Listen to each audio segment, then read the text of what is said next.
Yo, Aaron here. If you're an absolute beginner guitarist and you've been struggling to play your common open chords, G, D, C, bear in mind that those chords can actually take quite a bit of time, 3, 6, maybe even 12 months before you build them up and get the muscle memory solid. So in the meantime, why not try something a little bit easier so you can get some music out of your guitar? We're going to get nice and close on the neck, so without further ado, let's get zoomed in. If you haven't downloaded my free beginner guitar survival kit yet, then you can do so from a link in the description, and that's going to help you get started on the guitar. So these 3 chords that beginners can do, every single one of these chords is a 3-note chord. That means only 3 strings are going to be plucked during this chord, and the 3 strings that will be plucked for each of these chords are the G, B and high E strings.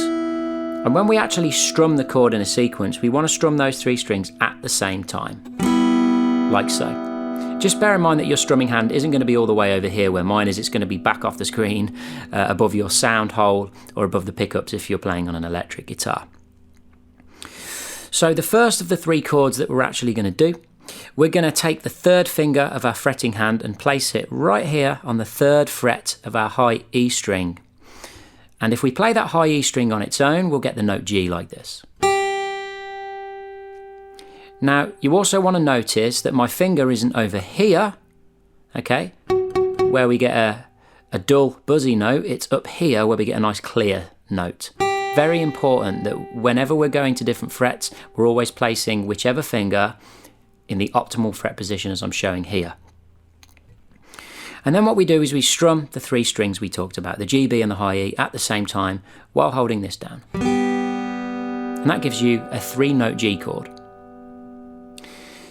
The next one is we take the 2nd finger, which is the next finger along, and we put it on the 2nd fret of the high E. You play that high E on its own, we get the note F sharp, and then we play it with the other strings, and that gives us a G major 7 chord, okay? And then the next one, if you haven't already guessed, we take the 1st finger and place it on the 1st fret of the high E, and on its own, that's just an F note, but with the other 2 notes, we call that a G7 chord, a 3-note G7 chord. So far we've gone from the 3rd fret to the 2nd fret to the 1st fret, and for each of those we're strumming the 3 strings, the G, B and high E. And then for the final chord, we take this 1st finger and we move it up by 1 string up to the B string, but we still strum the same 3 strings.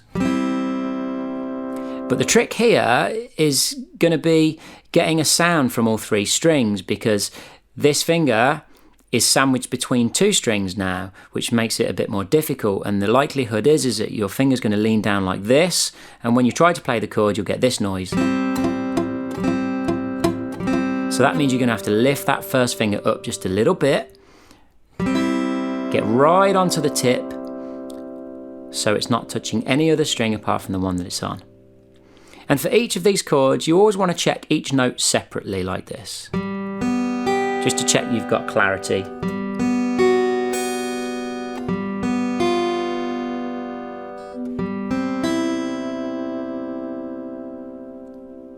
And to turn that into a strumming sequence, you're just going to strum downstrokes on the G, B and high E strings while changing between these chords. We're going to do 4 down strums on each chord, like this. 1, 2, 3, 4.